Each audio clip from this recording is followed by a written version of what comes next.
Could a brief notification flashing on a screen, appearing suddenly in the middle of BTS's final live together as a full group, be powerful enough to alter the future of Jungkook and Taehyung, even before millions of eyes realized that something dark had begun to move behind HYBE's stage? That sentence is not merely a provocative opening, but a doorway into a chain of events that, when traced carefully, peels back the silent layers of HYBE's new rules that have so far existed only as rumors, whispers, and fragments of reactions quickly masked by camera-ready smiles. That night, as all BTS members gathered in what was described as one of their most genuine moments of togetherness after a long period of uncertainty, something happened. There was no explosion. No shouting. No official announcement. Just a notification. And that is precisely where the shock lies. Because the notification was not for everyone. It was specific. Targeted. It was directed at two names that for years have stood at the emotional and artistic core of BTS, Jungkook and Taehyung. What exactly did that notification contain? Why did the atmosphere shift instantly, so subtly that some viewers may have dismissed it as fatigue or a simple technical pause? And why did Jeff Benjamin, a global music industry observer known for his sharp and rarely cautious analysis, dare to say that Jungkook and Taehyung were directly impacted by the darker side of HYBE's new rules? These questions do not stand alone. They are interconnected, forming a narrative that, once rearranged, feels far too deliberate to be called coincidence. At first, the final live unfolded like a small celebration. Laughter, inside jokes, and the familiar BTS dynamic that makes fans feel as if they are sharing the same room. But at one moment, nearly invisible to the camera, Jungkook's expression changed. It was not dramatic, but microscopic, a slightly lowered gaze, shoulders tensing, a breath held longer than usual. Taehyung, seated nearby, seemed to glance over, a reflex often triggered when someone senses a shift in energy. Then, seconds later, the rhythm of the live felt different. Nothing was overtly wrong, yet nothing felt exactly the same. And his analysis that later sparked widespread discussion. Jeff Benjamin did not reveal the technical details of the notification's contents. Instead, he emphasized context. According to him, HYBE's new rules are not merely administrative updates or routine contractual adjustments. There is a dimension of narrative and emotional control embedded within them, a mechanism designed to restructure how idols interact, express themselves, and even share moments of togetherness in public. When such rules are implemented, their impact is never evenly distributed. Those at the center of attention, whose every movement is interpreted, analyzed, and archived, will feel it first and most deeply. Why Jungkook and Taehyung? The question may sound predictable, but the answer goes beyond popularity.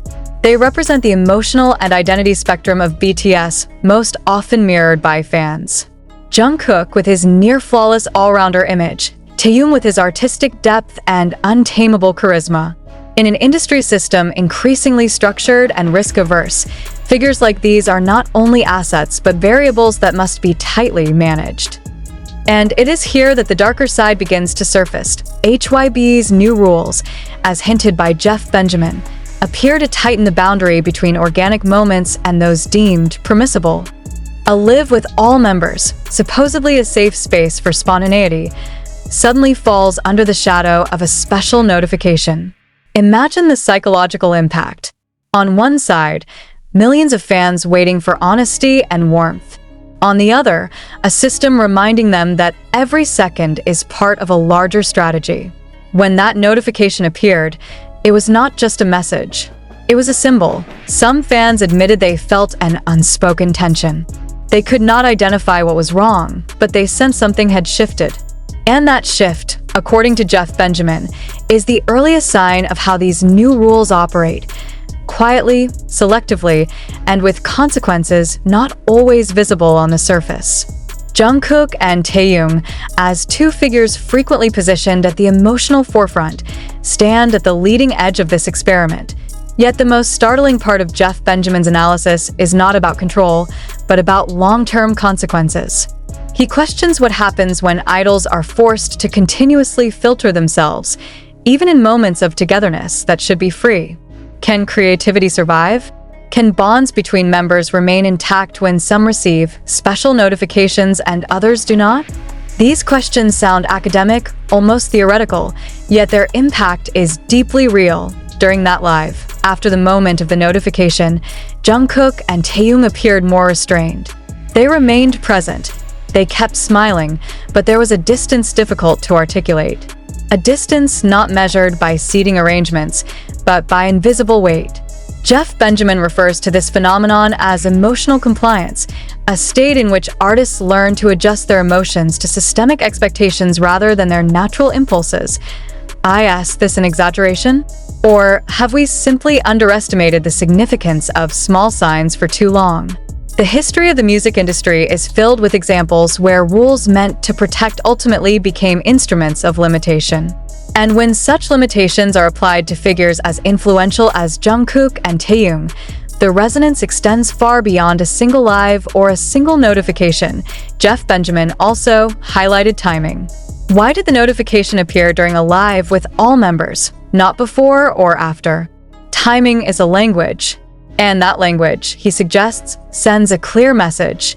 Even collective togetherness is not immune to intervention under the new rules. The message may not be spoken, but it is felt. Fan reactions after the live became proof of the power of collective intuition. Social media, filled with speculation, facial expression analyses, and video clips replayed again and again. There was no concrete evidence, but there was a pattern. And in the digital age, patterns often speak louder than official statements. Jeff Benjamin, with his experience observing the industry up close, seems to be reading the same pattern. The dark side of HYBE's new rules, distilled from all this, is not about explicit bans or visible punishment. It is about restructuring emotional space, about who is allowed to feel what, when, and in front of whom. Jungkook and Taehyung, with all their complexity, become the most striking case studies. Not because they broke rules, but because they are too important to be allowed unrestricted movement. Does this mean their future is in danger? Jeff Benjamin chooses his words carefully. He does not speak of collapse or separation. He speaks of a change in direction, of how these new rules will reshape the relationship between artists, the company, and fans. And changes in direction, especially those that happen quietly, are often more decisive than visible crises. That final live is now remembered not only as a moment of togetherness, but as a turning point. A night when a notification revealed more than what was written on its screen. A night when Jungkook and Taehyung, without uttering a single word, showed how heavy it is to stand at the crossroads between artistic honesty and systemic compliance. The final question returns to us. Will we see these signs as fleeting drama or as early clues to something much larger? Jeff Benjamin seems to believe the latter. And if he is right, then the dark side of HYBE's new rules has only just opened its door, slowly, almost invisibly, but with an impact that will continue to echo in every smile that looks slightly more restrained, every pause that feels a little longer, and every live that is no longer completely free. And yet, what makes this situation even more unsettling is not what was seen, but what was never clarified afterward. There was no follow-up explanation, no official reassurance, no attempt to neutralize the unease that lingered long after the live ended.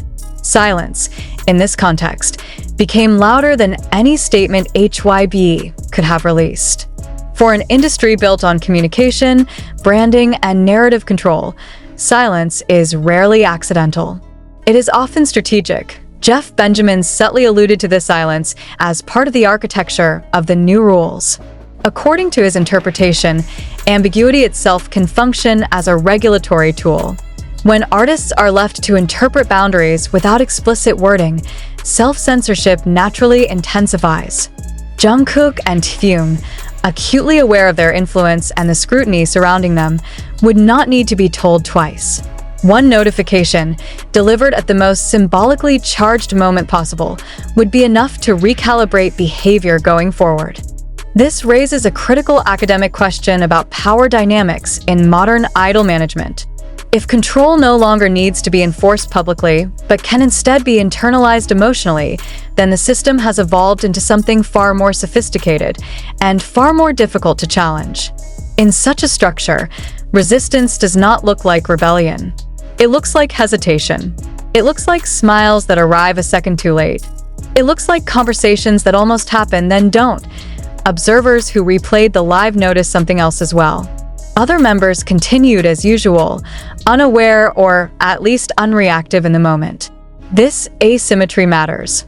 When only certain individuals receive targeted intervention, the group dynamic subtly shifts. Not enough to fracture it outright, but enough to introduce imbalance. Jeff Benjamin has long argued that uneven regulation within a group can quietly erode collective spontaneity, even when unity remains intact on the surface. For Jungkook, whose public identity has always been tied to sincerity and emotional openness, such constraints could create an internal conflict. His connection with fans has been built on the feeling that nothing is overly rehearsed, that his reactions are immediate and genuine. Introducing a layer of constant self-monitoring risks altering that relationship at its core. Taehyung, on the other hand, has often navigated the tension between artistic expression and corporate framing.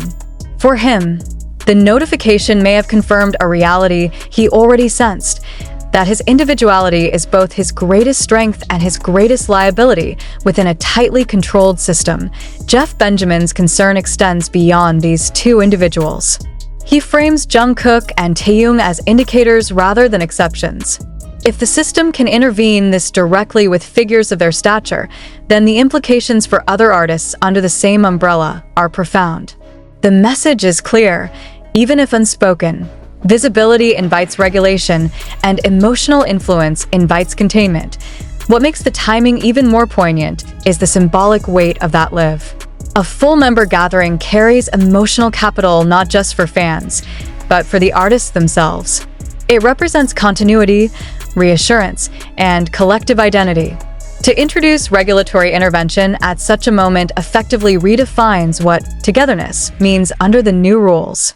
It is no longer a space free from oversight, but a monitored environment where even unity must align with corporate thresholds.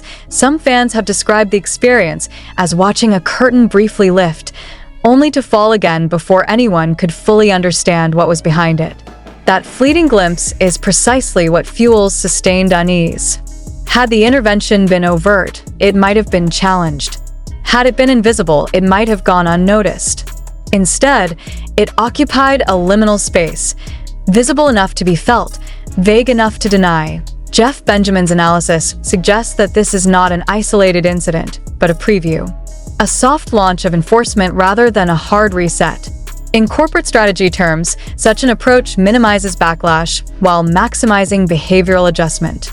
Over time, artists adapt not because they are forced to, but because uncertainty trains them to anticipate limits before crossing them. The emotional cost of such adaptation is difficult to quantify, yet impossible to ignore. Creativity thrives on risk, on unfiltered exchange, on moments that are not fully predictable. When those moments are preemptively constrained, what remains may still be polished and professional, but something ineffable is lost. Jeff Benjamin hints that what fans are sensing now is not scandal, but erosion. As discussions continue, one uncomfortable realization keeps resurfacing. The most effective form of control is the one that convinces its subjects they are still free. Jungkook and Taehyung did not stop speaking. They did not leave the live. They did not express objection. And that is precisely why the moment matters. Compliance, in this case, did not require obedience. It required awareness. The question evolves. This is no longer about what the notification said, but about what it changed. How many future lives will carry that invisible weight? How many interactions will be subtly recalibrated before anyone notices the pattern becoming permanent? And at what point does protection quietly cross into restriction? Jeff Benjamin does not offer definitive answers, only a warning embedded in observation. Systems reveal their true nature not through their rules, but through the moments in which those rules interrupt something real. That live, brief, and seemingly ordinary may one day be remembered as one of those moments. If that is the case, then the dark side of HYBE's new rules is not a dramatic rupture, but a slow, deliberate narrowing of emotional space. A process that begins with a notification and ends with a new normal. And for Jungkook and Taehyung, standing at the intersection of authenticity and expectation, the cost of that new normal may only become fully visible long after the screen goes dark. The aftermath of that moment continues to ripple outward, long after the live itself has faded into archived clips and fragmented screenshots. What lingers is not outrage, but contemplation, a quieter, heavier response that often signals something deeper than a passing controversy. Fans are not simply asking what HYBE did, but why it chose to act in that particular way, at that particular time, and toward those particular individuals. In an industry where timing is meticulously engineered, coincidence becomes the least convincing explanation. Jeff Benjamin has repeatedly emphasized that modern entertainment conglomerates no longer rely on rigid, visible enforcement. Instead, they operate through calibrated signals, small, precise interventions designed to realign behavior without provoking resistance. The notification delivered to Jungkook and Taehyung fits this pattern with unsettling precision. It did not interrupt the live. It did not demand a response. It simply existed, quietly asserting presence. And presence, when it comes from an authority structure, can be enough. What makes this especially significant is the historical positioning of BTS within the global music ecosystem. BTS has long been framed not merely as idols, but as artists with a rare degree of narrative agency. Their authenticity has been marketed as organic, their bond as unmanufactured. Any shift that suggests increased containment therefore risks destabilizing the very mythology that made them untouchable. Jeff Benjamin hints that HYBE is aware of this paradox and is attempting to resolve it not by dismantling the myth, but by subtly redefining its boundaries. For Jungkook and Taehyung, this redefinition may feel like standing on moving ground. They're not being told to stop being themselves. They're being reminded that themselves exists within a monitored perimeter. The psychological distinction is crucial. When expression is curtailed overtly, it can provoke pushback. When it is framed as guidance, responsibility, or protection, it is more easily absorbed and far harder to resist without appearing ungrateful or reckless. There is also an emotional asymmetry at play that Jeff Benjamin finds troubling. Jungkook and Taehyung have historically carried a disproportionate share of emotional projection from fans. They are symbols, mirrors, and vessels for collective feeling. When regulatory pressure is applied to such figures, it does not only affect them personally, it alters the emotional contract between artist and audience. Fans may not know what changed, but they feel the distance when spontaneity softens into caution. This is why the live continues to be dissected frame by frame. Not because viewers expect to find a hidden message, but because they are searching for reassurance that what they sense was real. In cultural analysis, such behavior is often a response to perceived loss. People analyze when they fear something intangible has begun to slip away. Jeff Benjamin suggests that what fans fear losing is not access, but authenticity. The sense that moments are unfolding freely rather than being carefully managed in real time. The broader implication is uncomfortable. If even a full group live, arguably one of the safest and most symbolic formats, can be subject to targeted intervention, then no space is truly neutral anymore. Every interaction becomes potentially conditional.